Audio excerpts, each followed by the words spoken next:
გამარჯობათ. მოგესალმებით ვირფასო ტელემაყურებლებო. ჩვენ კვლავ TV პლუსის ეთერში ვართ.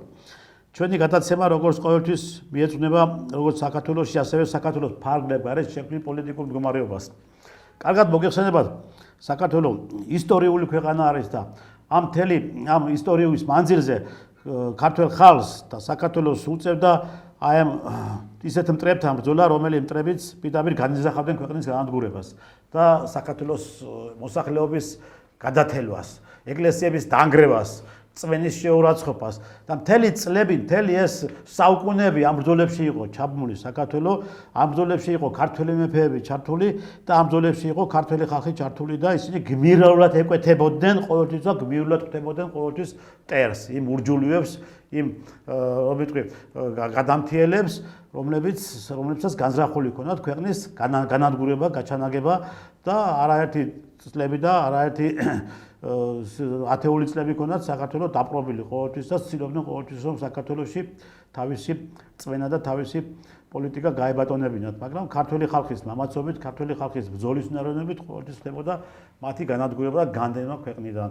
ისინი მოდიოდნენ მახვილით, მოდიოდნენ ცეცხლით, აწიოკებდნენ საქართველოს მოსახლეობას, აწიოკებდნენ და არბევდნენ ეკლესიებს, მაგრამ ისინი მაინც ძირითადად ვერ იკიდებდნენ ფეხს ამ ქვეყანაში და ვერ ახორციელებდნენ თავის იმ წვენას და იმ თავის არასწორ მიდგომებს ქართველი ხალხის მიმართ და ასე კუდამოძიებული ისინი გარბოდნენ საქართველოდან. დღეს მით უმეტეს 21 საუკუნეა. 21 საუკუნეში ამ შემოსევებმა სულ სხვა ფორმა მიიღო და სულ სხვა ფორმით მოდიან უკვე ისინი და სულ სხვა რომეთვი ტაქტიკა აქვთ არჩეული როგორ შემოვიდნენ და როგორ დაიპყრონეს ქვეყანა. ქვეყანა მართლაც რომ შეხედავ საშინელ მდგომარეობაში გვყავს ამ მიმართულებით. მიგრანტებმა აიღეს ეს ქვეყანა მთლიანად ხელში და მიგრანტების ამ არასწორმა და ამ მართლაც არაადამიანურმა მოქმედებებმა უკვე ქართულ ხალხს კისერში ამოუყვანა.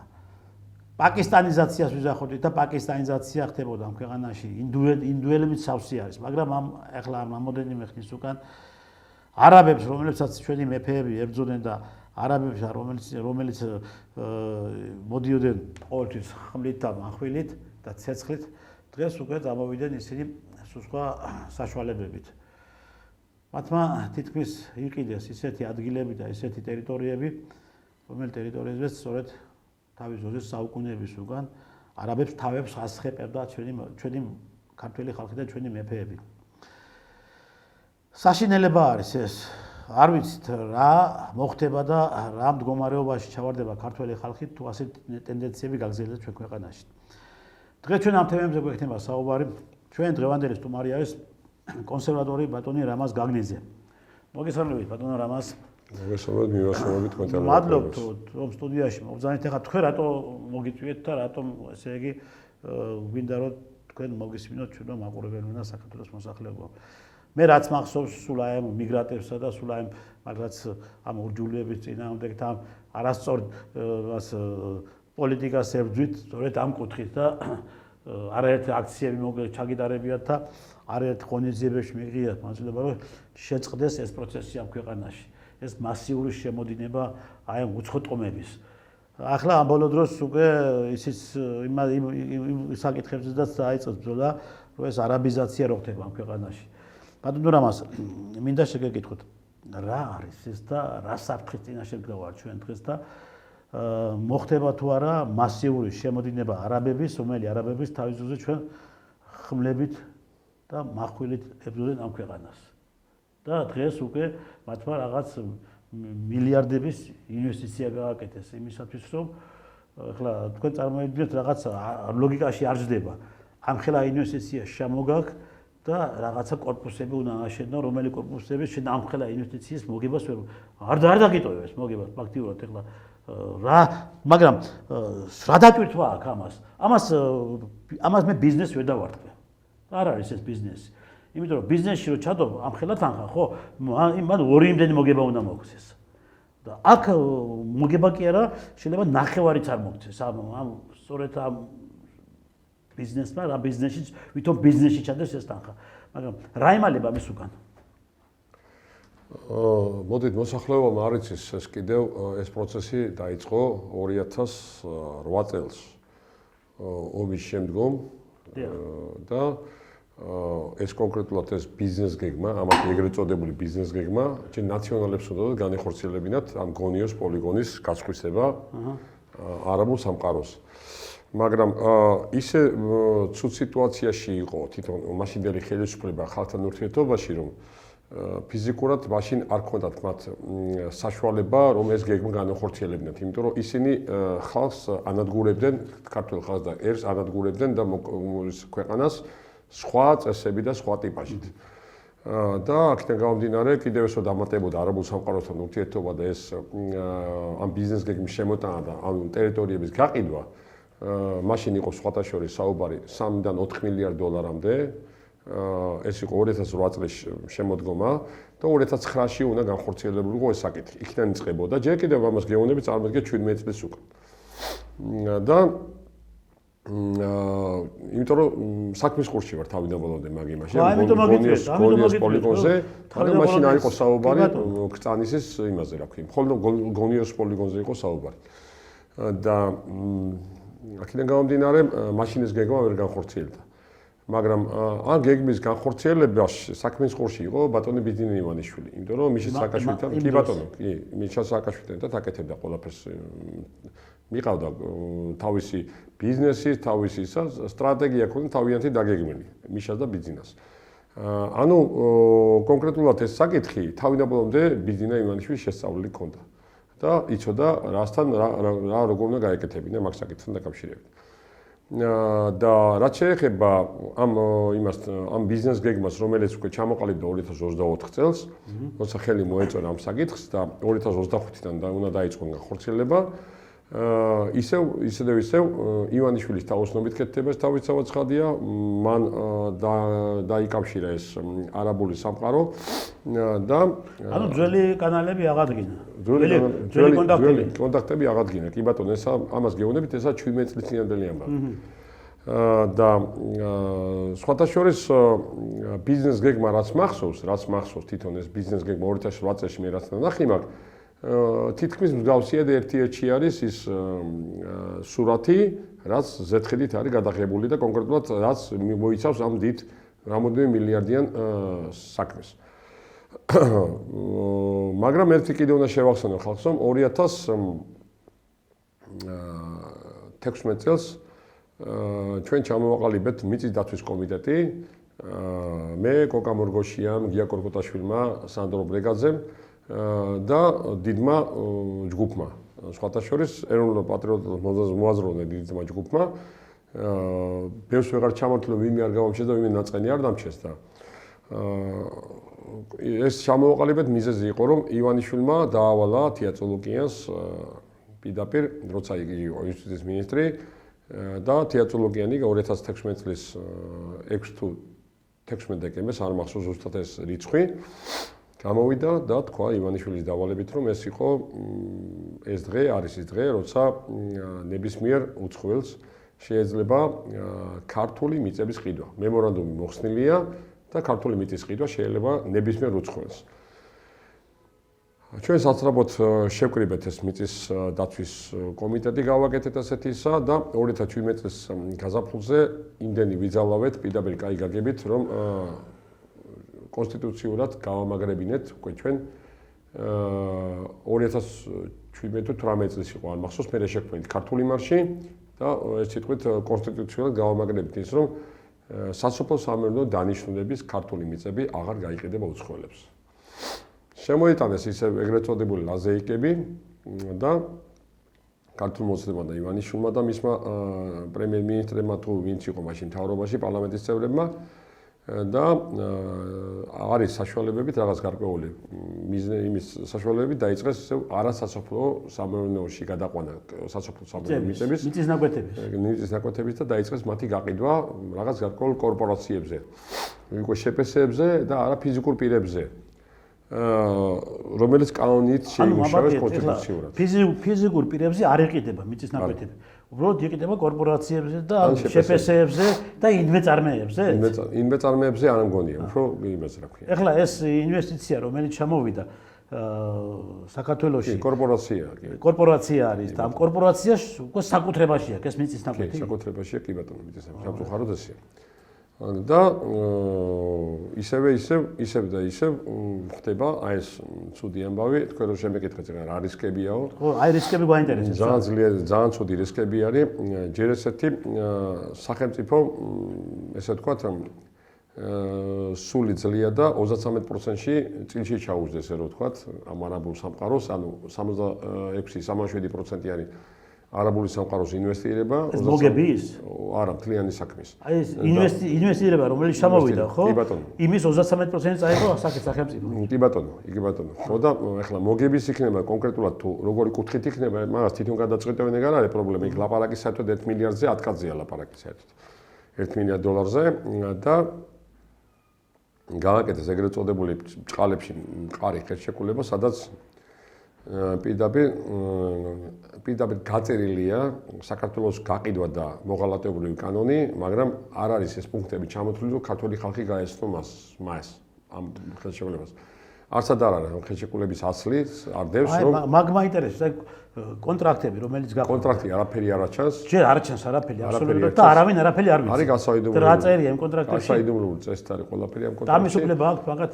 არავითარი უფლება არ აქვს და კონკრეტულად სავარაუდოდ გამოამჟღავნებენ მე, როცა დაიწყება ალბათ ეს თემები, როცა ამოქმედება მშენებლობა. პირდაპირ ვიძახი, რომ აქ იქნება ამ რამოდენიმე მილიარდიანი ინვესტიციაში, სადაც საუბარია ორ ლოკაციაზე, ეს არის გონიოს ყოფილი პოლიგონი, სადაც საუბარია 250 ჰექტარ მიწაზე და 350 ჰექტარი მიწა მიახლოებით კწანისის ველი. ეს კწანისის სოფელ კწანისის მიმდებარე ტერიტორია, კონკრეტულად სამწუხაროდ ის ტერიტორია, ისტორიული ტერიტორია, სადაც მეფე ერეყლე თუ სხვადასხვა ჩვენი მეფეები თავებს აყრევინებდნენ არაბებს, თურქ-სელჩუკებს, ირანელებს, სპარსელებს. რამდენი სისხლია დაღვრილი? რამდენი სისხლია და რამდენი ქართული ძვლებია შინ ჩადებული და აი ამ სამწუხაროდ აი ამ ადგილზე ხო არაბების და უცხო ტომელი მიგრანტები და კონკრეტულად ჩვენი გენეტიკური მტრების სასიხარულოდ იქ აშენებენ კორპუსებს და ქალაქში ქალაქს. ეხლა შეხედეთ ჩვენ მაყურებელს ზუსტად უთხრათ, ხო? კწანისის ველი ძალიან მოიაზრება მთელი საკეთ რო გადადიხარ რა. იალგუჯის სასარო ცენტრი, კწანისის სასარო ცენტრი. ეს თვითონ არის ზოლი, რომელიც რუსთავისკენ რომ მიდიხარ, მტკვრის სანაპიროზეა, მე მგონი, ხო? კი ბატონო, მტკვრის სანაპიროზეა და აქედან იწყება ჯერ ნაგზალი, ხო ნაგზალია? კი ბატონო. ეს ნაგზალის გაყიდულია? ეგ ხო გეუბნეთ არაა ჯერ გასაიდუმლოებული, ანუ კონტრაქტი არა, ზუსტად არ ვიცი რომელი რა ის არის. კონკრეტულად არ ვიცით, ხო? აი რა არის აზია საუბარი. შეიძლება ნაგზალი არ იყოს, მაგრამ საკმარისად იმხელა 350 ჰექტარი ტერიტორია რომ ქალაქში ქალაქს ააშენებ და ქნიანი ხელოვნურტბებს, ხელოვნურ დინარეს შეიძლება ხელოვნური ზღვაც შექმნან ახლა მაგათი ხლა ფული აქვს რომ ესა მაგრამ ყველაზე მთავარი რა ბატონო ეგ არა თავარია რომ იქ შეიქმნება და გონიოს პოლიგონზე და კწანის შეიქმნება იმხელა ინვესტიციიდან იმხელა ძვირფასი სახლები და ძვირფასი თემა სადაც მხოლოდ ქართველი ვერ იყიდის ვერაფერს იყიდის ისე არაბი და პირდაპირ არაბმა გამოაცხადა რომ მინიმუმ 60% იყიდის მუსლიმანურ სამყაროს წარმომადგენელი არაბი და არა არაბი. ანუ პირდაპირ გამოაცხადა. ანუ ჩვენ ვიხილავთ კიდევ რამოდენიმე მეჩეთებს აქ იმაში. კი, ეგა ჩადებულია, მაგაში.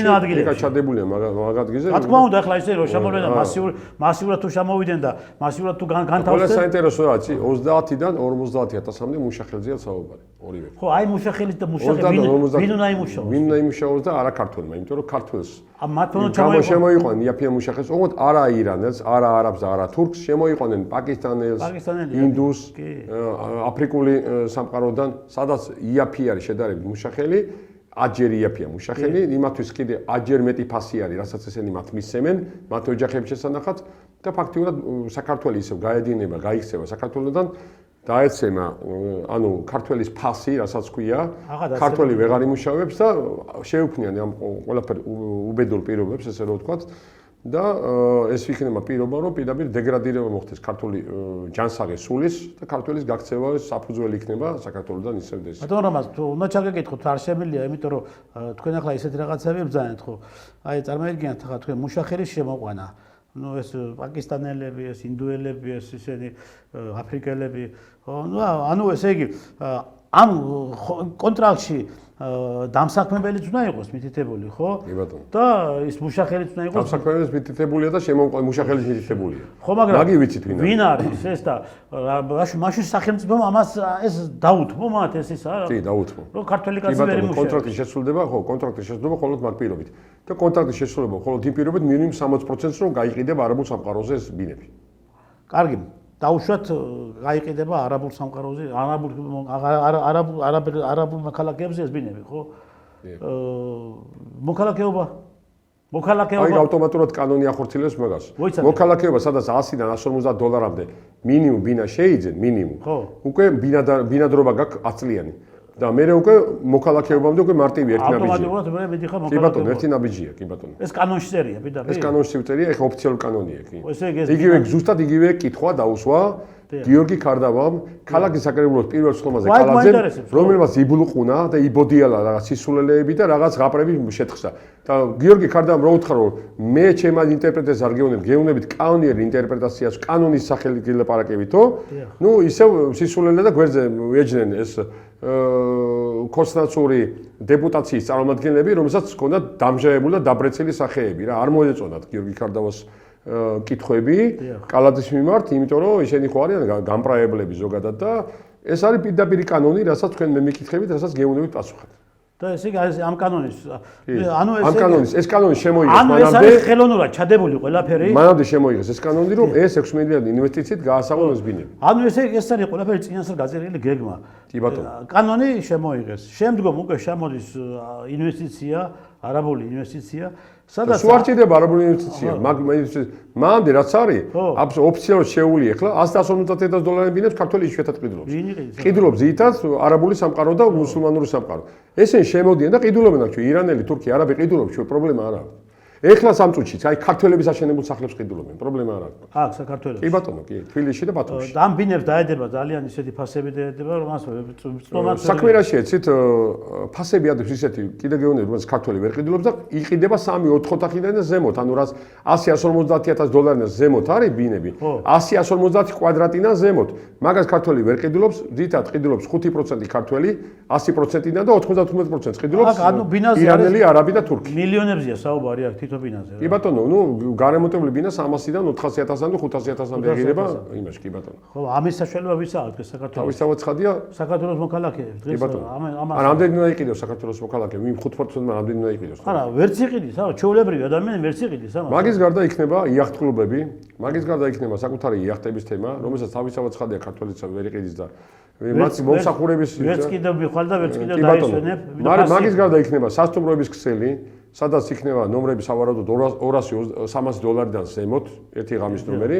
სპად იქნება საროსკოპოების ქსელი, სადაც ფაქტიურად ქართველი და არაქართველი ქალბატონები სამწუხაროდ მოემსახურებიან მათ იმას და მათ იქნება კაზინოების ქსელი, რომელიც სოფლიოში ყველგან, აი ევრაზიის კონტინენტზე ფაქტიურად აღარსად არ არსებობს საქართველოს გარდა და მათ იქნება გაფართოებული კონსტანში და გონიოს პოლიგონზე, ყოფილ პოლიგონზე იქნება ანუ კაზინოების ქსელი, სადაც პირდაპირ იქნება ესე იგი კაზინოების თემა, უცხოელების შემოსვლა და ატკატების თემა და ნუ ერთ სიტყვით ოცნების და ნაცების აღიარებული ტრადიცია კიდევ უფრო აღიარება და გაფულადება, ესე რომ ვთქვათ, აი იმ კაზინოების საშუალებით და ბევრი რაღაცების საშუალებით რა. იცი რა არის ნახეთ. ეს იქნება ქართველი ხალხის გარყნა ოფიციალურად და განადგურება. ჯერ ერთი ესეთი ადგილები არჩეული ბატონო რამაზ რომ ნახეთ, ეს ჩვენი ისტორიული ადგილი, სადაც მართლაც დიდი ბრძოლები იყო, აქაც და იმ გონიოს იქაც დიდი ბრძოლები იყო, სადაც თურქები შემოდიოდნენ და თურქებს ჰქონდათ დაკავებული ბატონო. ნახეთ ახლა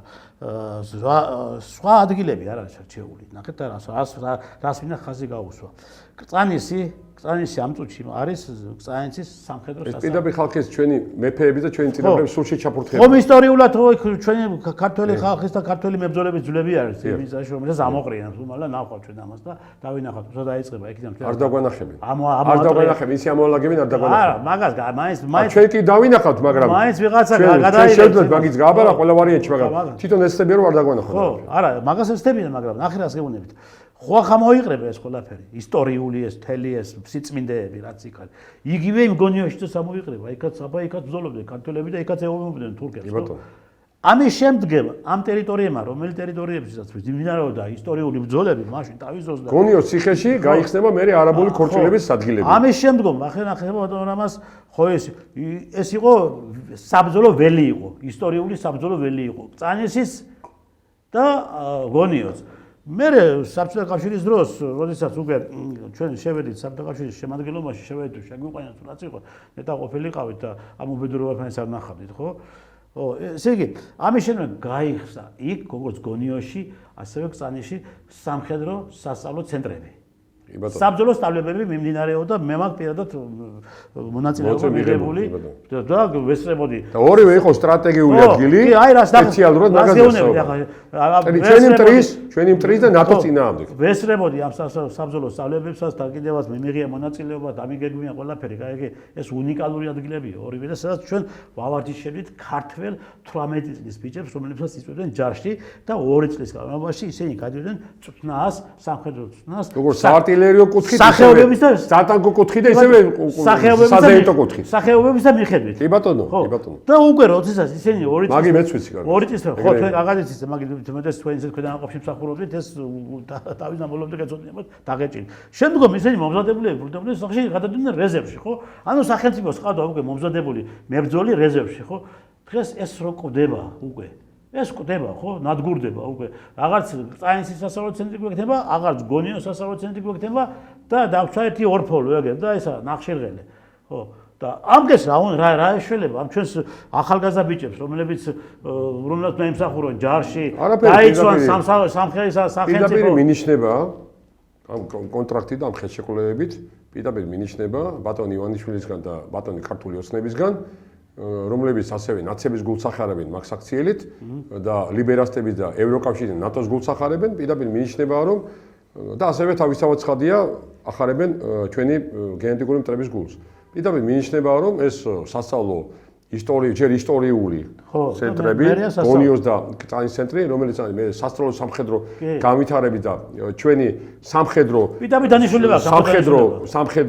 გაწვრთნილი და სამხედრო სიძლიერის ცენტრებად იყვნენ მიჩნეული, ეხლა გახდება არაბული ხარამხანების ცენტრი. არაბულის პროსტიტუციის ცენტრი გახდება. ჩვეულებრივად რა ეს ადევს მაგ იმაში რა.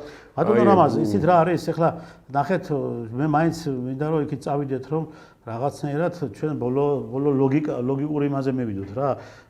ნახეთ ეხლა ჩვენი ქვეყანა, როდესაც დამოუკიდებელი სახელმწიფო გახდა, ხო? და ჩვენ ასე თუ ისე რაღაც ბრძოლებით მიმაღწიეთ და ველოდებოდით უკეთეს, ხო გვინდოდა უკეთეს. ჩვენ არ გვინდოდა საბჭოთა კავშირი და დავიწყეთ ამიტომ ბრძოლა, ხო და გავთარიყავით დამოუკიდებელი სახელმწიფო და უკეთესი ცხოვრება ქონებოდა. ესე იგი, რასაც მე ვხედავ ახლა და რასაც მე ვუყურებ, ხო? მთელი ამ წლების განმავლობაში 35 წელიწადია, ვონე, ხო, 35 წელიწადია. 35 წელიწადია, კი ბატონო, ზუსტად. რაც დამოუკიდებელი სახელმწიფო ვართ, არა? ბიჭო, სანატრელი. ვითომ? ხო, ვითომ. სანატრელი გაგვიხდა მაშინდელი ცხოვრება. საბჭოთა კავშირის შემადგენლობაში რო იყო საქართველო, მაშინ იმ დროს, ხო, ის ცხოვრება გაგვიხდა სანატრელი. გესმით ასე ასაკ. იმიტომ რომ არ იყო ეს მდგომარეობა ჩვენ ქვეყანაში, გაიგე. არ იყო ასე ქართველი ხალხი, გაიგე, ასეთი მდგომარეობას ვერ გაბედავდა, ვერც ერთი მართველი ვერ გაბედავდა. ამას რასაც დღეს ჩვენ ქვეყანაში ვხედავთ, ხო? ვერ გაბედავდა. გაებედა და მე დამთავრებული საკითხი იყო, ის აღარ იქნებოდა მეორე დღეს იქ უკვე. შო, მიიღებდა ეგ ცენტრალური კომიტეტი გადაწყვეტილებას და დამთავრებული საკითხი იყო რა, მოსკოვში. კი ბატონო. ხო. დღეს ეხლა ვიზახეთ რომ ჩვენი სტრატეგიული პარტნიორები არის ამერიკის შეერთებული შტატები, ჩვენი სტრატეგიული პარტნიორები ევროკავშირი, რომლებსაც არაფერი კაი არ გაუკეთებია ამ ქვეყნისთვის, გაიგე? რომლებიც დამოუკიდებლობის აღიარების დღიდან დღემდე ბრძოლობს იმისათვის, რომ როგორმე საქართველოს მოსახლეობა დაიყოს მინიმუმზე. ხომ არ არის ეს კიდევ იმ ბრძოლის ნაწილი, იმ ამერიკის შეერთებული შტატების სპეცსამსახურის მხრიდან და ევროკავშირის და ბრიტანეთის სპეცსამსახურების მხრიდან, რომ მეტი არაქართველი იყოს საქართველოში და ქართველები კიდევ და კიდევ უფრო შეამცირონ. ეხლა ეგ რო ერთ-ერთია, უბრალოდ ორი აზრი არ არსებობს. როცა 35 წელს უკან დაიწყო ზუსტად ქართველების გარეშე, ეგ პრინციპი გრძელდება 35 წელიწადია და მე ვერაფერი ვერ ვნახე ამერიკისგან, ევროკავშირისგან საქართველოში დახმარების ტოლფასი ხელი რითი გამოგვიწოდეს. ანუ ის რომ თუ შეფუთული იყო რომ რაღაცა შეერაგებას გვაძლევდნენ და ვითომ რაღაც სამხედრო იმას გამორიცხული აღ მე ვიცი კარგად. მაგი მე და თქვენ რო ვიცით ეგეთი ისე კარგად ეს გამორიცხული ვიღაცა თუ სხვა გენერლები ვიღაცას აბოლებენ და აქვია ზღაპრებს უყობიან აგერბზანდები და ჩემზე კარგად თქვენს თავის კარგად ახსოვს მაღალია შეგაწყვეტინა და როდესაც პირველი დახმარება შემოვიდა ამერიკული დახმარება საქართველოში და არიკა და ატეხეს ერთი ამბავი და თვისა და აღჭურის პროგრამა და ახლა მოდიან ამერიკელები და ავშენდებით ხო და ტექნიკას მოგცემნო ტექნიკასო რა დახმარება შემოვიდა იცი ხო გახსოვს შემოვიდა სატვირთო მანქანები ხის კაბინიანები რომელსაც ვიეტნამის ომში იყენებდნენ 2008-ში რა დახმარება მოგცეს კარგად კი წყალი და პამპრისები არა დაგვავი ლობიო და გავიცეთ ლობიო ჭიანი ლობიო ჭიანი ლობიო ხო წყალში რო ჩააყარეს ჯარისკაცებმა ჭიები ამოვიდა ზემოთ ამოტივდა ზემოთ ჭიები ამოტივდა კიდევ ლობიო ეგ ჩემი თვალყნა ხო აი ახლა გააგზელეთ და აი ახლა აქ გამომდინარე პირდაპირ მიდის მიზანმიმართულად ქვეყნის განადგურების და ხალხის განადგურების ეტაპები მთავარი ეტაპი არის ქართველი ხალხის გაქცევა და უცხოელი მიგრანტების ანალეგალი მიგრანტების თუ ლეგალი მიგრანტების შემოყვანა მთელი რიგი კანონების საფუძველზე წეგა რაც ვისაუბრეთ რომ აი თუ იმას იყიდის იმ რაოდენობით უცხოელს შეუძლია იყიდოს რომელიც ქართველს არ შეუძლია იმიტომ რომ განადგურებულია ქართველი ყველანაირად ფინანსურად და ასევე მიდის კონკრეტულად ოფიციალურად პირდაპირ მთავრობის იმათი დავალებით მთავრობისგან ქართველების ახალგაზრდების განვარკომანება ქალბატონების გახარჭება პირდაპირ გეუბნებით რომ ქართველების ქალის თუ კაცის გაბარიგება რაც საშუალებას უწყობს ეს ყველანაირად ხელს ასევე შემოვიდა კანონები შინაგან საქმეთა სამინისტროში და პროკურატურაში რომ ეგრეთ წოდებულ ძალადობრივ კანონზე სადაც 1000 კაციდან და 5000 კაციდან რეალურად დასაჭერი იყო 50-100 კაცი. მე ახლა ერთი და 99-95% წყვილა არის დაჭერილი. რაღაცა ვიღაცის საფუძველზე, რომ ვიღაცა მიძალა და ვიღაცაზე ვითომ და ვიღაცამ თქვა რომ ეს მე მგონი ძალადობდა და იმაზეა დაჭერილი. მე გეტყვი რა თქვენ ხართ 100%-იანი მაგ საკითხში. მე ერთი ორი კვირის უკან გადავრჩი კაცო დაჭერას.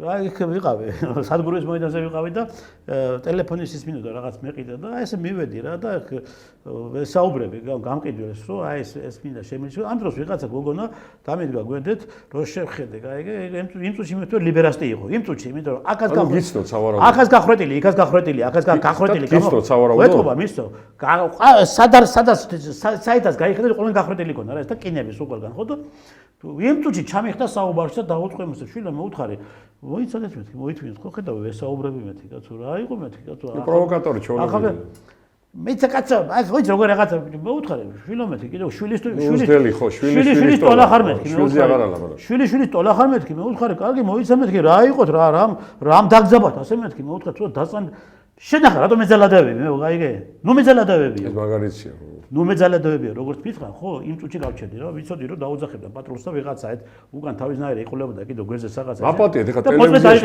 რო არ თქვა შეიძლება ერთმანეთს ძალით ხმარობი ბიჭო და ის ძალადობა არაა და ადამიანს უელაპარაკი ძალადობაა აი ამაზე მithon ნუ მეძალადავებიო შენიშნა რომ მივეცი გაიგე ნუ მეძალადავებიო ანუ თქვენ მართალი დვანდებით დღეს თუ ესე იგი მამაკაცების 70% იხდის საქართველოს ციხეებში საჯელს იხდიან სწორედ ასეთი მიდგომებით ასე დამოკიდებულებებით და ის ბაია პატარაა რო ყავთ იქ ეს ვიღაცა გაპუწყუნდი და ეს ვერ გაიგებ ქალია კაცი მაგის გავსები კიდე ქალია თუ კაცი არის გაიგე ბაბუცა პატარაა ვერ გაიგებ რა უნდა რა საკეთებს საერთოდ რა გაუკეთებია ამ ქვეყნისა ამას აძლევენ მილიონებს გაიგე არის ამდენი წელიწადია ნახეთ ება გაბედოს ვინმე და შეამოწმოს ის არასამთავრობო ორგანიზაცია და დადონ დასკვნები რამდენი თანხები მოდიოდა და რამდენი ისმინდა მე და თქვენ ახლა რაღაცა ვიღაცამ აი ბაია პატარაა არის ხო კაცო გაწყვეტნით აი ბაია პატარაა იყო ქმართან სექსუალური ურთიერთობა ხშირად ძალადობის კვალტოვებს ხო ეგ ახლა რა უნდა ელაპარაკო ახლა ეგ არის უფალმა ცოლქმრის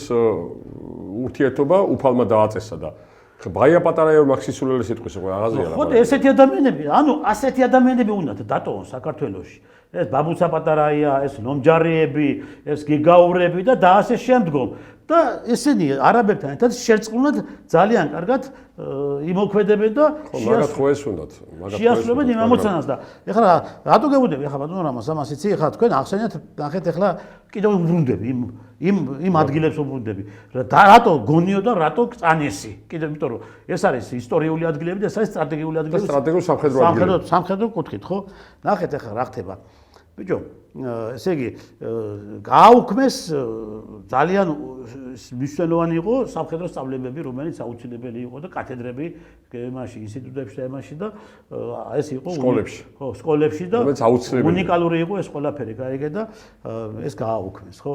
მერე ადგენდა, ესე იგი, თუ სადმე უმაღლესი სასწავლებლები იყო, გახადეს კომერციულები და ფასიანები და კერძო საკუთრებაში გადაცეს, გაიგე? ეხლა ამათ ხელმძღვანელობას საერთოდ არ აინტერესებდათ, გაიგე? იქ სტუდენტი ისწავლიდა თუ არ ისწავლიდა, მათი ინტერესი იყო ფული გადაეხადა, გაიგე და რაც უნდა ეს გააკეთებინა, ხო? როგორც ახლა ეუნებიან პროფესორ მასწავლებლები იმას ილიაონის იმას სტუდენტებს, რომ თქვენ წაით აქციაზეო და იქ მე ჩვენ დავაფიქსირებთ და ჩათვლით დაგიწერთ, გაიგე? ამას ეუნებოდნენ, ხო? ეს მეორე საკითხი. ეს გააუქმეს, ის გააუქმეს. ბიჭო, სამაგიეროდ განავითარეს ღამის კლუბები ქვეყანაში. რატო? რისთვის? ღამის კლუბები განავითარეს, მაგას მოყვა მე ასევე ნარკოტიკების შემოდინება. მაგას მოყვა კიდევ სტრიპტიზ კლუბების თემა და მაგას მოყვა კიდევ სარისკოპოების განვითარება. და ეს ყველაფერი არის ხალხის დეგრადაცია, ეს არის ახალგაზრდობის დეგრადაცია, სწავლა განმავლობა ნულზე დააგდეს და სამაგიეროდ აძლევენ საშუალებას, რომ გამამაძაღდეს ახალგაზრდობა და კიდე გეუბნები შემოიტანეს მეტადონის პროგრამა, პირდაპირ ვიძახი მეტადონის პროგრამა.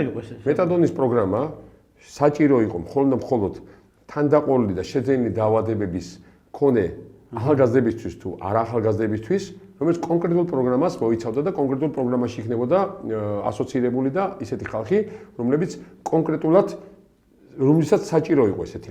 მაგრამ როცა დემოგრაფიული განვითარება და გამრავლება და ნოლი გაქვს ქვეყანაში და შენ ახალგაზრდა გოგობის რო შევა და პირდაპირ რა ქვია პროგრამაში და რასაც უნდა იმდეს რო დაალევნებდე, იმდეს რო გაუჩხედა, იმდეს რო იმას იზავ და ყველასთვის რომ მისაწვდომია სრულწლოვანისთვის ეს პროგრამა.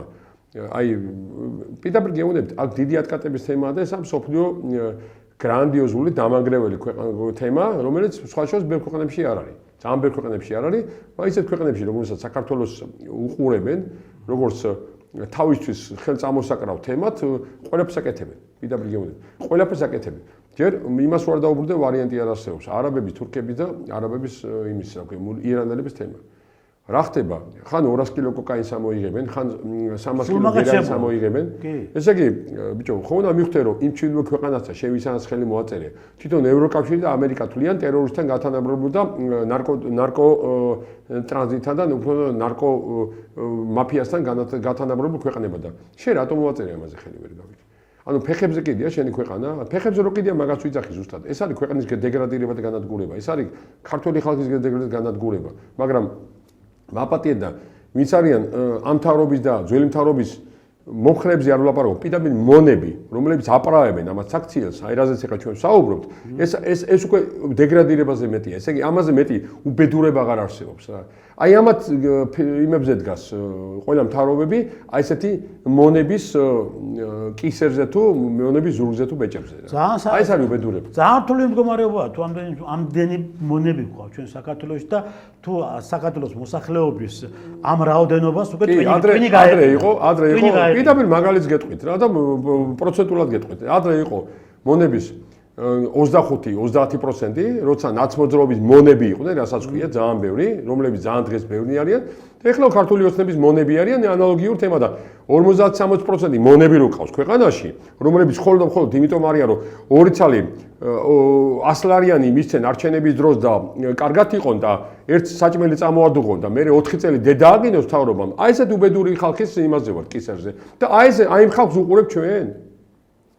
აი სამწუხაროა, ჯობია ეს ხალხი მოტრიადეს შეიძლება, მაგრამ შენ იმის საშუალებას არ აძლევ, რომ მოტრიადეს, ანუ არ აძლევენ იმ საშუალებას ხალხმა ცოტა იაზრონოს. ვიზეც მაქვს საუბარი, ყველაზე არა საუბარი. მაგრამ ესეთი აზროვნება ხალხს არ აინტერესებს. გარბიან მერე ისე უცხოეთში, მერე იქიდან ჩამოდიან, მაპატიეთ ყველა არა და უმეტესობა განადგურებული მორალურად, ყველანაირად ფიზიკურად და აი ესეთი აი იმ უბედურებაში ტრიალში არის ეს ყველაფერი რა. იცით რა არის ბატონო რა მას ახლა თქვენ ძალიან მტკივნეული თემაა შეეხეთ ეს მიგრანტებთან დაკავშირებით. რომელიც ყავს ჩვენ სამწუხაროდ ყავს ძალიან ბევრი ყავს საქართველოს ჩვენი ემიგრანტები ძალიან ბევრი არიან და ეს ძალიან ცუდი არის ამდენი პროცენტულად არც ერთ ქვეყანას არ აქვს როგორც ჩვენ აქვს საქართველოს და სადაც გაიხედა 2 მილიონ ადამიანზე მეტი ემიგრაციაში. სადაც ხო ემიგრაციაში. როგორ ემიგრაციაში, იცი? დიახ. ევროამერიკულ ემიგრაციაში სადაც მილიონამდეა და რუსულ ემიგრაციაში და ყოფილი საბჭოთა ქვეყნების ემიგრაციაში მილიონამდეა, მაგრამ ყოფილი საბჭოთა ქვეყნებში და რუსეთში ხალხი არ არის მონურ მდგომარეობაში. ისინი ბიზნესში აკეთებენ. სამწუხაროდ ამერიკაში და ევროპაში ყველაზე არ ვიტყვი, მაგრამ უმეტესობა მონურ მდგომარეობაში. მეტი ნაწილი და მე რა ხდება ეს? სამწუხაროდ და აი ეს ხალხი ყველაზე მაგრამ ეცოდება მე. ცოდვა არის, რატო არის ცოდვები, იცი, ჯერახი წავიდნენ აქედან ვალი აიღეს, გაიგე? და ბინები გაყიდეს. მომავლის იმედით. ხო, ეხლა წარმოიდგინე, ჩავიდნენ რაღაცა უცხო ქვეყანაში, გაიგე? всё, მორჩა იქ მარტო ხარ უკვე შენ, არც მეზობელი ხავს. რომლის ბედი არასად არ არც მეზობელი ხავს, არც ნათესავი ხავს, მხოლოდ და მხოლოდ შენ ხარ შენზე დამოკიდებული. მით უმეტეს ოჯახი დატოვე, ნათესაობა დატოვე, ხო? და სადღაც დატოვებული ოჯახების 90% ნანგრეულია. იქ მორჩა. სადღაც უცხო იმაში აღმოჩნდა, გარემოცვაში, ხო?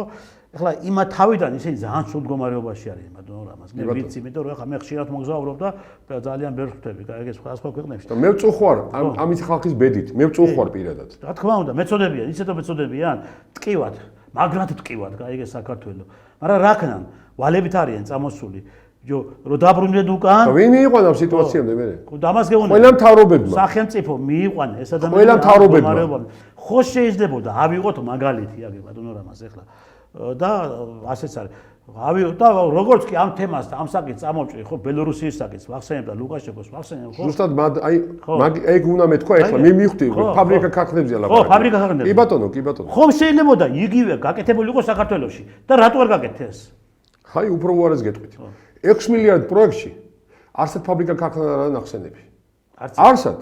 არც ივანიშვილმა ოცნება როდეურ მოვიდა 13 წლის უკან კარგად იცით რომ მე-5-ეთ მოდიან უკვე. 4-ჯერ უკვე მოსულებიან და მე-5-ეთ დაპირებები მოსვლას და ფაბრიკა ქარხნებზე იყო აწყობილი დაპირებები, ხო გახსოვთ რა?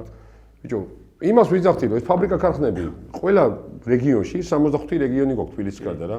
65 რეგიონში, 65 რაიონში და ქალაქში გააკეთეს სპეციფიური ფაბრიკა ქარხანა. ეხლა ღვინის ფაბრიკა ქარხანას იქ ვერ გააკეთებ, რა ქვია, მანდამაის აჭარაში. იქ გააკეთე ციტრუსების კუთხით. კი ბატონო. საკონსერვები ხო იყო? საკონსერვები კი ბატონო. ფოჩი გააკეთე თევზის იმის კუთხით. თევზის ქარხნები. გურიაში გააკეთე კიდევ ასევე ციტრუსები იქნება თუ ჩაი თუ ასე შემდეგ სხვადასხვა კუთხით. სამეგრელოში გააკეთე ციტრუსები, ჩაი, მეფრინველობა იმის კუთხით, რა ქვია, მეცხოველების კუთხით. კახეთში გააკეთე ხილის კუთხით, იქ მეღვინეობა, ურძნის ისა 1000 ის რა ქვია მეცხოველეობა, მეფრინველობა, ქართლში ასევე, ხო? კი. აი, იმის გარდა გააკეთე ქუთაისში ავტოქარხანა აღადგინე. ის ავტოქარხანა რო ჩაუგდე ხელში. ნაცვლიშვილის ამ ნაციონალების ანა ნაცვლიშვილის მამა მეყიდა, ბიჭო, ლარში გაიგე და გაყიდა კაპიკებში. საინტერესო რა არის, ი? აღადგინე ეს ტექნიკური უნივერსიტეტის ბევრი დარგები სხვადასხვა კუთხით. ტექნიკური სოფლიოში თუ არა საბჭოთა კავშირში და ყოფილ აღმოსავლეთ ევროპაში ჩვენი ტექნიკური უნივერსიტეტის, ანუ მაშინ GPI ერქვა, მაგის დარგები ისეთი განვითარებული იყო და ისეთ ლოკომოტივის ის იყო, რა ქვია, ქარხანა და ისეთი ინჟინერები ყოდა და ისეთი აკადემიკოსები ყოდა და ისევე ხო შეიძლება ეს კუთხე აღადგინოდა. ეს ყველაფერი ფაბრიკა ქარხნები 6 მილიარდიან პროექტში, 6 მილიარდ ნახევრიან პროექტში არსად ნახსენები არა ფაბრიკა ქარხანა ბატონო დრისტა. არსად ნახსენები არა და ეს თუნდაც იმ დაპირებების მერე, აი თუნდაც ახალი ხელშეკრულებით რა. იმიტომ რომ ფაბრიკა ქარხნებში შეიძლება მერე იქ 2-3000 ლარიანი ხელფასები თუნდაც ოჯახიდან ერთმა კაცმა რომ იმუშაოს, ის იმხელა შემოსავალია, მაგრამ ამათ არ უნდათ ეგ გამოვიდეთ. ზუსტად მაგით დავიწყე ჩვენ ეს გადაცემა, ამათ არ უნდათ. ფაბრიკა ქარხნებში არ კეთება ქართველების კეთილდღეობა. ფაბრიკა ქარხნებში არ იწურება ქართველების კეთილდღეობა, არ შემოვა ქართველების კეთილდღეობა, იმიტომ რომ ქართველი უნდა იყოს მონა და ფაბრიკა ქარხნებში კიდევ ხელფასიდან გამომდინარე ისე ურჩენია თუ ფაბრიკა ქარხანა იქნება ისე ბანგლადეშელი და ირანელი და თქვათ ინდუსი ამუშაონ და ქართველი კაცი გაიქცეს საქართველოსთან და ქართველი კაცი იყოს ისე მონა თქვათ რომელიღაც ქვეყანაში და ქართველი კაცი იყოს ისე და ქალი იყოს ისე ოჯახ დანგრეული. აი ეს არის უბედურება. ანუ პირდაპირ გეუბნებით რომ არავითარ ინტერესი არაა ჩადებული და როგორ შეიძლება რომ შენ 6 მილიარდიან პროექტი შემოგაგდა და როგორ ვერ უთხარი რომ თუნდაც რამოდენიმე ერთეული, ათეული თუ რამოდენიმე ერთეული ფაბრიკა ქარხანა ყოფილიყო? რატო არ შემოდის თუნდაც ნებისმიერი ინვესტიცია აქ? რატო არ შემოაქვს ნებისმიერი ინვესტიცია აქ თქვათ მანქანების განვითარების კუთხით? აი თქვათ რაღაცა კომპიუტერების ასაწყობი ნაწილების ან მანქანების რაღაც კონკრეტული რაღაც ისეთი იმდენი რადიო ქარხანა მქონდა. რადიო ქარხანა, ხო, რატო არ შეიძლება? ტელევიზორების ქარხანა მქონდა თბილისში ეს ორი დიდი ქარხანა იყო, კაცო. ეს რადიო ქარხანა დიდუბეში იყო და მაშინ და ტელევიზია რაც იყო ეს ტელევიზორი, გახსოვს ივერია. ხა და ისე ლოკომოტივების ქარხანა და მეტროს ისენი მეტროს ისენი სულ ივერია ხო გახსოვს ტელევიზორი. თბილისში უშვებდა კაცო მაგას. და სხვათა შორის საექსპორტო ტელევიზორი. რადიო და კიდე ფერადი ტელევიზორი რო გამოვიდა. ფერადი ტელევიზორები. ეხლა ნახეთ, მე კიდე უნდა დაუბრუნდე, არ შეიძლება იმას რაფია ბელორუსიას და ლუკაშენკოს აიგე და რაც უნდა ის იზახონ ამგენმა, გინდა დიქტატორი უძახონ, გინდა ეს უძახონ. კაცმა ბიჭო უპატრონა ქვეყანას. კაცმა არ შემოიყვანა ქვეყანაში ესეთი ინვესტორები, ახლა როგორც ჩვენ შემოვყვათ, ხო? არ შემოიყვანა ძმაო. მაგრამ პირველი რაც გააკეთა, ხო და რაც ესე იგი აიღო მიმართულება, ეს იყო სოციალისტური მიმართულება, ხო? სოციალისტური წყობის მიმართულება და ამიტომ დატოვა მან ის მეურნეობები, კოლმეურნეობები, ხელშეუხებელი, ვერავინ ვერ შეხვდა, ვერავინ ვერ დაანგრია, ვერავინ ვერ დაშალა, პირიქით დაიწყო მისი განვითარება, გადაიარაღება. დატოვა ყველა ფაბრიკა ქარხნები, აბსოლუტურად არ შეეხო მისი გადაიარაღება დაიწყო, მისი გაუმჯობესება დაიწყო და სხვათა შორის რუსეთმა გაითვალისწინა ბელორუსიის საზრი. და იგივე ხდება რუსეთში. დღეობით ახლა და ყაზახეთში სხვა. დღეობით ახლა ჩადით და როგორ ცხოვრობს ბელორუსიაში ხალხი და როგორ სიმშვიდი არის, როგორ ადამიანს დაინახავ და ადამიანს გავს, გაიგე და არა აქ რო დავინახავ და გეშინია საღამოს ვდახუჭავ თვალებს გელანდებას 9 საყური ჩამოგიდებული ტიპებს იქ ვერ დაინახავ. ვერა. ხო და იმისი ეკონომიკა ხო არ შემოიყვანა ინვესტორები თქვა იმ კაცმა პირდაპირ გაგვიჭირდება 1 3 4 5 წელიწად 10 წელიწად გაგვიჭირდება მერეო კარგად წავა ცხოვრებაო და ეს ყველა ქარხანა გუგუნებს ბელორუსიაში კარგად იცის რომ მეცხრე მეფრინოები მაგარ განვითარებული რა თქმა უნდა და მერძევეობა და ის ხო ყველაფერი ბატონო ყველაფერი არის თავის დღეს მაღაზიაში ყველაფერი თავისია დღეს ისა რძის პროდუქტები, ხორის პროდუქტები, ყველაფერი, კვების პური, კარტოფილის, თავისი არაფერი არ შემოაქვს მაგას. ჩასასვლელით ფაბრიკა ის სამკერპო. ბატონო, კი, თავისია ყველაფერი. ბატონო, მაგრამ ერთი რაღაცა მინდა გითხრათ რა. კანონიათ საქართველოში კანონიათ გაკეთებული და ხელმოწერათ პირდაპირ არაბულ, თურქულ, ირანულ და ასე შემდეგ მუსულმანურ სამყაროსთან. იმიტომ კარგად ვიცით რომ ეგ მაგ კატეგორიის ხალხი ჭამს მარტო ხბოს და ცხვარს და ძროხის ხორცს. კი. ანუ ღორის ხორცს არ ეკარებიან. არა, ეხლა კითხვა სვავ, რატო არის საქონლის ხორცი ასული 30 ლარზე და 35 ლარზე? კილო რატო ასული? იცით რატო? იცით რატო ასული? ოფიციალური ხელშეკრულებით არაბულ, ირანულ და თურქულ სამყაროსთან პირდაპირ ცხვარი და ძროხა გადის ეგრევე. საქართველოში ჩვენთვის არის ყველაფერი ძვირი, იმიტომ რომ ჩვენთან აღარ რჩება კერძო გლეხი და კერძო პატარა ფერმები ვისაც აქვს, ხო? ანუ თუ ვისაც თუ დარჩება, საქართველოში იყიდება მერე ის. პირდაპირ გადის პირდაპირ. ანუ ჩვენი ეს კარგი პროდუქცია, რომელიც არის აუცილებელი ადამიანის ორგანიზმისთვის, ამას ჩვენ უკვე მოკლებული ვართ, ვერ ვყიდულობთ და შევმოვართ აგერ ბალზამირებული ხორცები, გაიგე? თურქეთიდან და ირანიდან შემოდის კარტოფილი, აზოტირებული კარტოფილი. იყიდება აქ და ახალცილის კარტოფილი გადის იქ, იგივე ფაში. წარმოიდგინეთ თქვენ. და აგერ გაყინული ისე. და ესა ჩვენი ქვეყანას ქვია, ჩვენ და სოფლის მეურნეობის აგრარული ქვეყანა ქვია. რატომ არის დღეს ჩვენ ქვეყანაში ასე თუ ისე იგი რომ მეტყვი ონკოპაციენტები, ონკოპაციენტები რატო არის ქვეყანაში ონკოლოგიური დაავადება. აქედან გამომდინარეა ყველაფერი, ხო? ეს რაღაც შხამები უბედურებაში შემოდის, კარგი გააქვთ და იწამლება ქვეყანა. აქ კიდევ ერთი ეს მიმართულება არის. იქ კიდევ ღამის კლუბები, იქ კიდევ ესა რა ქვია, ასე ოჯახური ძალადობები და გაავსეს ციხები და ხალხის გაბარიგება, ხალხის განარკომანება. აგერ ახლა არაბები შემოვლენ კიდევ და ეგენი ხო რომ ერთი რომ მოდის მეორე დროს 20 მოყვება უკან, გაიგე? თან კანონს ჩადეს. მინიმუმ იმ სახლების, რომელიც აშენდება ხსანიში და აშენდება გონიოში, მინიმუმ 60% უნდა გაიყიდოს იმ სამყაროს. არაბებზე. ხო. მინიმუმ. წარმოიდგინე 60% ორ წელი. ეხლა ხალხს რომელსაც არ აქვს მიწა და აქვს ქვიშა. ხალხს რომელსაც არ აქვს ჰაერი და ვერ სუნთქავი. და ხალხს რომელსაც არ აქვს ნორმალური წყალი. ნორმალური წყალი კი არა, ნორმალური წყალი კი არა, წყალი არ აქვს, ტექნიკური წყალიც არ აქვს. და ხალხს რომელსაც არ აქვს ნორმალური ზღვა. ეხლა თუ იმას ჩავთვლიდო კურორტია და ხანდახან დასვასვენებლად ჩავა ადამიანი, ეს სხვა საკითხია, მაგრამ ის ზღვა ხელოვნურია ყველაფერი გაკეთებული, გასაგებია. ხალხს რომელსაც არაფერი არ აქვს, თქვენ წარმოიდგინეთ ახლა იმის საქართველოს რას ნიშნავს. აბა ბიჭო. როგორც მისთვის დაუპრობელ საოცნებო ქვეყანას, რომელსაც ადვილად დაიპყრობს. ედემის ბაღი. ხო, კი ბატონო. ედემის ბაღი. კი ბატონო. ძალიან საინტერესო საუბარი იყო და საინტერესოს გარდა ისეთი რაღაც საგანგაშო ისინი მოვისმინე და ისეთ საგანგაშო მას სამომავლოდ იმას საქართველოს მიმართებაში მდგომარეობას ხედავ რომ ამაზე თუ ჩვენ არ დავდექით და არ რაღაცნაირად არ გავერთიანდით მთელი საქართველოს და არ დავიწყეთ ამ მიმართულებებით ბრძოლა ხო ჩვენ თქვენი თქმის არ იყოს მართა უნდა აღვნიშნოთ რომ ჩვენ კონსერვატორებს შეტანილი გვაქვს ახლა მართა რამოდენიმე იქნება რაღაცნაირად 10,000-იანი კარგი არის რომ მე გამეხარდა რომ თქვენი ესე იგი რამოდენიმე ადამიანი შევიდა საკრებულოში და ეს არის ბერკეტი ერთადერთი ბერკეტი ხო საქართველოში რამოდენიმე რეგიონში ბერკეტია და მე იმედი მომავალისთვის საპარლამენტო არჩევნებში და მინდა რომ შეხვიდოთ რაღაც ფაქციის სახით რომ ბიჭო თუ არ აი როგორც ახლა ქარდაო აშკასი ბიჭი ახლა თუ გაუმარჯოსა პირდაპირ აი კუთხეში მიემწყვრია აი როდესაც ეს შეკითხვები დაუსვა ხო და ამან ეს თუ გადაგვარჩენს ახლა ჩვენ გაიგე და ასეთი მიდგომები თუ გადაგვარჩენს და ნუ სამწუხაროდ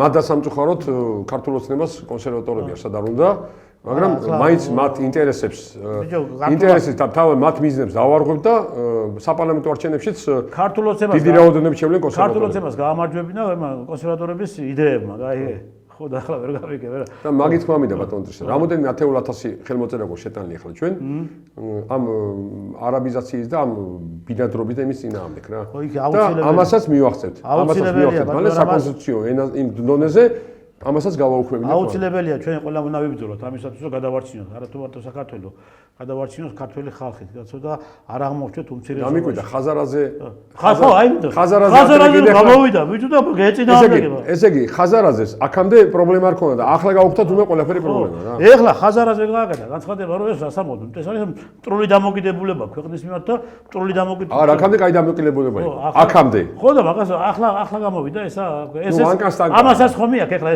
ეს ისა რა ქვია კონსერვატიული იდეები მიაქვს უკვე ამასაც გაიგე ნელა ძალიან არ დაიღალოს რა ნელა ძალიან არ დაიღალო ყველა ერთად ძვირფასო ტელემაყურებლებო აი თქვენც ნახეთ და თქვენც მოусმინეთ აქეთ და როგორი ესე იგი მდგომარეობაში ვართ და ამიტომ კიდევ და კიდევ ვიმეორებ სწორად ვიბჯეროთ და სწორად ავიღოთ ჩვენი ცხოვრების მიმართულება და გავაკეთოთ ის რაც ჩვენ ქვეყანა ჭირდება და ერთად ვიბრძოლოთ და ერთად დავდგეთ გვერდ და გადავარჩიოთ ეს ქვეყანა თუ არა აი ხო ხედავთ მოდიოდნენ ხმლით და מחვილით და დღეს მოდიან ფულით და მაშინ ვერ დაგვიმყრეს სისხლი და ქართველი ხალხი და ეხლა უკვე როგორც ჩანს ამ ფულმა გაჭრა გაიგე და ფული თუ ქთამი ჯოჯოხეს ანათებსო აი ეს გვემართება ხა ჩვენ ბატონო რამას და იმედი მაქვს რომ იქნება ამ პროცესს რაღაცნაირად ისეთი მიდგომები გავაკეთოთ ამ პროცესთან მიმართებაში რომ ეს ჩვენი ქვეყნის ესეთი მდგომარეობაში ჩავარდა უნდა გადავარჩინოთ და გამოვიყენოთ ამ მდგომარეობიდან რა მაინც ღმერთი ზემოდან იხედება და ჩვენი ქვეყანა წმინდა მარიამის სიყვარული ქვეყანა არის და უფლის ქვეყანაა და ეს ყველაფერი ეს ჩვენი დღეს ისე მოსუფთავდება ჩვენი ერთად გაერთიანების იმით რა ქვია ორგანიზებით რომ დავინახავთ კიდევ როგორი ძლიერები ყოფილვართ და როგორ ჩვენ შეგვიძლია კიდევ ბრძოლა ასეთი დამოკიდებულებების და ასეთი მოქმედებების მიმართ რომელიც ჩვენ ქვეყანას ანგრევს დიდი მადლობა ბატონო რამაზ კონსერვატიული დევიზია შევასწავლეთ მოსახლეობას და ქართული დევიზია არა არაბიზაციას არა ირანიზაციას არა თურქიზაციას და არა არავიზაციას ქართველების გარდა მერტმა გისმინოთ და მერტმა ეს დევიზი ყოველთვის იყოს მთელი საზოგადოებისთვის და ეს იყოს წინა ფლანგზე ეს დევიზი. დიდი მადლობა მომბრძანებისათვის, დიდი მადლობა საინტერესო საუბრისათვის. კარგად ვანდებოდით. კარგად ვანდებოდით თვითონ ტელემაყურებლებმა.